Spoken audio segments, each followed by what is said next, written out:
Hello, my name is Erik Bergqvist and I'm the project manager for large infrastructure projects. And today we are at NOVO site in Göteborg, Torslanda. And with me I have... My name is Nikolaj Tashkov and I'm a field supervisor for NOVO in the infrastructure team. Yes, and on this kind of project we've done infrastructural parts that is including mass handling, rock blasting, soil excavation and transport, and also crushing a lot of the rocks that were blasted here on site. A little bit special for this project is that we also installed a lot of the piping that you can see around us here. And that we haven't done in this kind of big scale before, but it was in close collaboration with NOVO that we decided to do this scope as well. To have a little bit, to have a less interfaces in between. Because that's one of the key roles, to identify the interfaces in a quite early... Yeah, we were sitting here already in the tender phase. Yeah, starting from January, February last 2 years ago. Yeah, 2 years ago, yeah. Started from tender phase and then transferring into production and making it as smooth as possible. And you were a part of that tender phase as well? Yes, I was part of that tender phase as well. And I can say we've been through a lot and we have done a lot of changes from what we started negotiating to what we finished. It changed a lot, but we did it in a great collaboration from both sides, managing all these hectic changes while all these ongoing works with all the construction at the same time happening. So from our side, this kind of tender phase was a little bit special because we did it in competition. Yeah, and that is quite common, but then we don't talk to the client.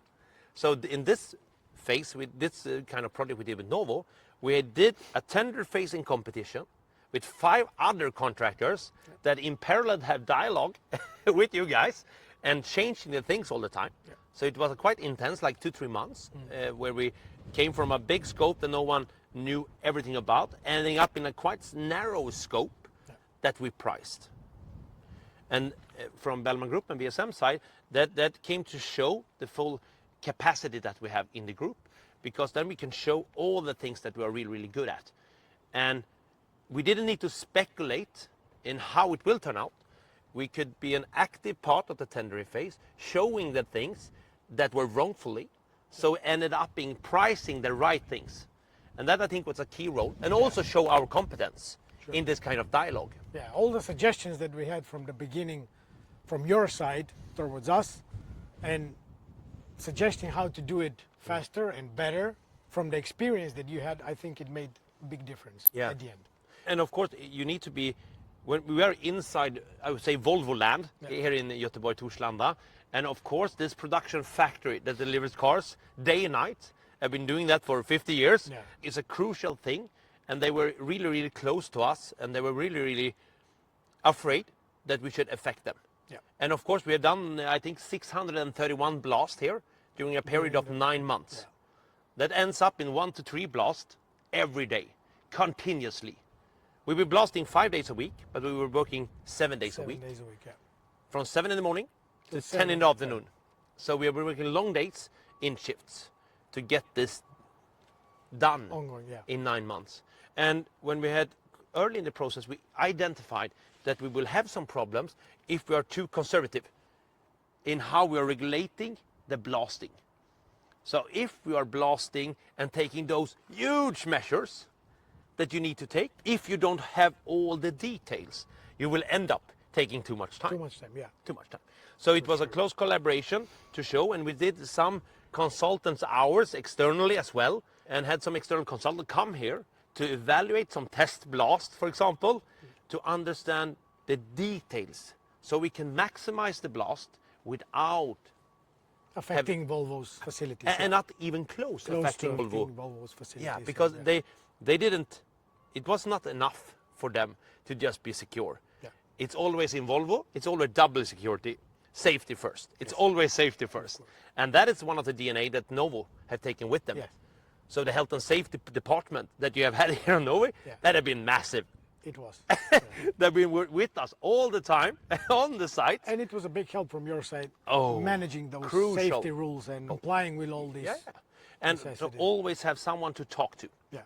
It was always a health and safety officer close by. Yeah. So if something happened, that we saw something going wrong or being a bigger risk than it needs to be, we could just fetch that guy. It was never a problem to stop the works. That was always allowed. And that, I think, that is a crucial thing. It Because, was. and I think we celebrated 1 million of working hours without having any long time leave. Yeah. And I think that is not easy. It would have been easy, maybe more easier, if we have done it like you used to do this kind of project. But this project we did in parallel. So we started cleaning the rock, soil excavation, while we were blasting, and backfilling 1 to 3 days a week, Yeah. while we were backfilling, while we were making foundations. while we were excavating later on for utilities, while was the building being raised with steel and facade and all this. And this was an ongoing design project. That meant, I think not everyone understands what that means, but that means that when we started to building, we only knew how the first section of the building were to look like. And then we designed section by section by section in a colorful diagram, I would say, and it changed all the time. So when we started to building here, we started to see that they were casting foundations in the end of 2023. Yep. We had one of the milestones there, end of 2023, for ED part, which is the first part in the factory. And it was so, because when we did that, we saw that, okay, now we're constructing foundations. Fine. But then quite soon, we are starting to do steel erection as well. And then we are ended up in a little bit more challenging, because it's one thing to measure the vibrations in the ground and how that can compete with concrete. Yeah. Okay, now we erected steel columns, really high steel columns. I think it's like 20-meter steel column in the highest part. Yeah. And then we were doing casting later on these elevated On slabs, yes. in parallel while we're doing casting for foundations. But quite soon you erected the steel structure as well, up to the height of like 20 meters. And that was a challenge, of course, because we have, when you are blasting, we have things flowing in the air. It's a natural part of the blasting. Yeah, and keep in mind, while you are doing that, you need to also take care of the water that was happening in that period, and plus all that mass handling that was supposed to be done in the most efficient way. So I Yeah. would say it was a lot more than complex. And when we happening had done at the like same 2/3 of the building, they started to put the facade up. Yeah. And then they started to cast elevated slabs Yes. as well, in parallel, while we are still in the far southern part of the the building. Still blasting, still excavating, pumping a lot of water, Yep. and all this mass handling. And we came to this one, it has always been a struggling to have this coordination and collaboration, because we needed to change things to make it buildable from our side, and you needed to change We things were because it changing was ongoing. ongoing design. Yes, exactly. So from one day to another, someone have understood that it needs to be another machinery Yeah.